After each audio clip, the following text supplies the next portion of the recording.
Imagine this. Somewhere in the eastern Mediterranean right now, there is a ship sitting still in the water, not broken down, not abandoned, just waiting. It has been waiting for 3 weeks. On board are containers holding parts for drone systems, parts that will never reach their destination now, parts that have become worthless cargo because the person who was supposed to receive them no longer exists. The ship does not know it yet, but the mission it was built for already ended 3,000 miles away in a room with no windows.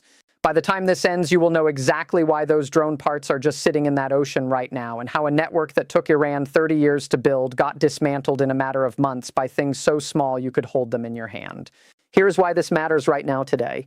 According to intelligence assessments reported by Reuters and the Washington Post over recent months, a series of coordinated operations have severely disrupted Iran's military supply chain across multiple fronts. Israeli strikes in Syria and Lebanon have taken out Iranian weapons storage facilities. The United Nations panel reported that Iran's ballistic missile program has been set back years by targeted elimination of key personnel and scientists. And just last month, the Pentagon confirmed that strikes against Iranian proxy networks in Iraq and Yemen have destroyed or captured equipment worth hundreds of millions of dollars. This is not a slow erosion happening over decades. This is happening right now in real time. And the pieces that are disappearing are not replaceable overnight. Let me give you the quick version of what you need to know. Iran is a country in the Middle East with roughly 85 million people. Its government is run by something called the Islamic Revolutionary Guard Corps, which is basically the military arm of the religious leadership. Iran does not just have its own army, though. It has built a shadow network of allied groups across the entire region. Hezbollah in Lebanon, Hamas in Palestine, the Houthis in Yemen, Kataib Hezbollah in Iraq. These groups all share resources with Iran. They share weapons. They share training. They share money. Think of it like a franchise model where Iran is the main company and these groups are all local stores running under the same brand. Iran supplies the playbook and the equipment. The local stores do the on-the-ground work. The tension is that many countries in the region, including Israel and the United States, see these proxy networks as an existential threat. They see Iran quietly surrounding its enemies with armed groups that can strike without Iran having to officially claim responsibility. The goal of the United States and its allies has been to cut this franchise off at the knees. And right now, that is exactly what is happening.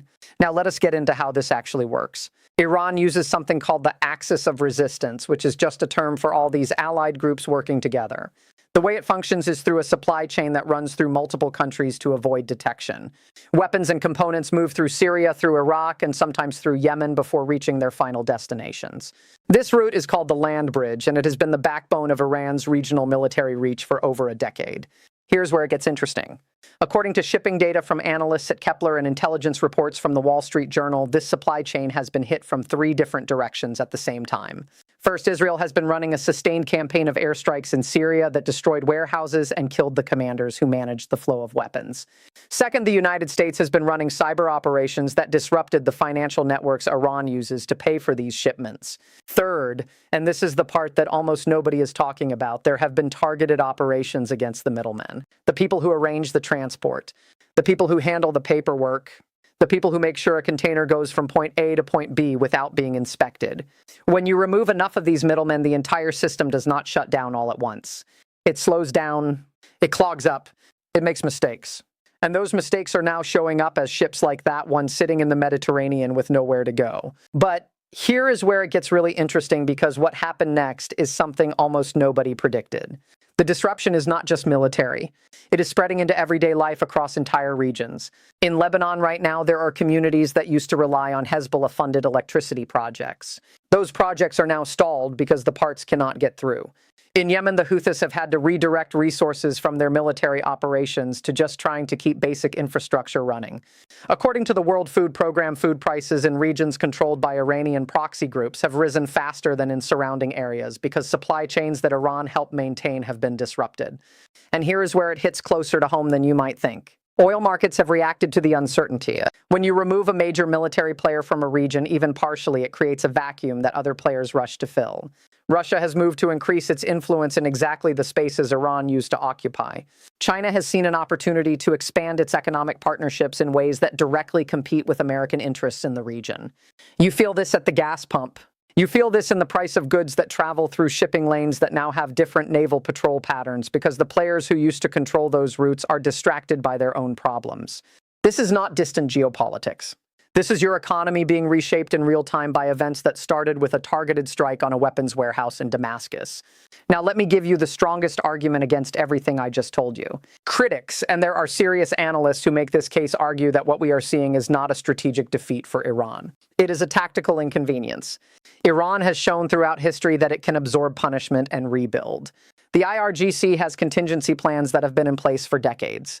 Skeptics point out that while specific proxy groups have been degraded, the underlying ideology and the long-term goal has not changed at all. Iran still funds these groups. Iran still trains new fighters. Iran still develops new weapons technology. They argue that what we are calling a collapse is really just a pause. And there is evidence for this. Iran's nuclear program continues. Its cyber capabilities continue to grow. Its regional partnerships with Russia and China have actually deepened during exactly the period when its military network was supposedly being dismantled. The skeptics say do not count Iran out. They have been counted out before and they came back stronger. So what happens now? Let me walk you through 3 realistic scenarios based on what real analysts at the Center for Strategic and International Studies and the Council on Foreign Relations are actually discussing. Scenario 1 is continued erosion. Under this path, the disruption to Iran's military network continues at the current pace. Proxy groups lose capability. Supply chains remain constrained. Iran responds with diplomacy and economic deals rather than direct confrontation. This is what the current trajectory suggests, and it would mean a slow but steady reduction in Iran's regional influence over the next 5 to 10 years. Scenario 2 is the counterattack. Should Iran decide that its back is against the wall, it could launch a coordinated response across multiple fronts at once. This would be risky and costly, but it would demonstrate to regional allies that Iran still has teeth. If this happens, expect a dramatic spike in tensions across the entire Middle East, with direct consequences for global oil markets and international shipping. Scenario 3 is the quiet rebuild. This is what some intelligence analysts believe Iran is already doing. While the world focuses on the visible damage to proxy networks, Iran is quietly building new relationships with non-traditional partners. African nations, South American groups, decentralized networks that do not show up on the same intelligence dashboards. This would not restore the old franchise model, but it would create something new and potentially harder to track and harder to counter. What does all of this actually mean for real people? It means that in neighborhoods in southern Beirut, children are growing up in areas that used to have electricity for 12 hours a day and now have it for 4. It means that fishermen in the Persian Gulf are sailing routes that used to be safe and now are uncertain. It means that a grandmother in Damascus is wondering why the medical supplies she used to receive through certain channels stopped arriving 18 months ago and never came back. This is not a chess game played by people who will never feel the consequences. Real people are living inside this story right now, and their lives are being shaped by decisions made in rooms they will never see by people they will never meet. The dismantling of Iran's military network is a geopolitical event with a deeply human cost that nobody is really talking about. Here's the question I want to leave you with. When a military network gets dismantled, but the ideology behind it grows stronger in the shadows, what actually got defeated?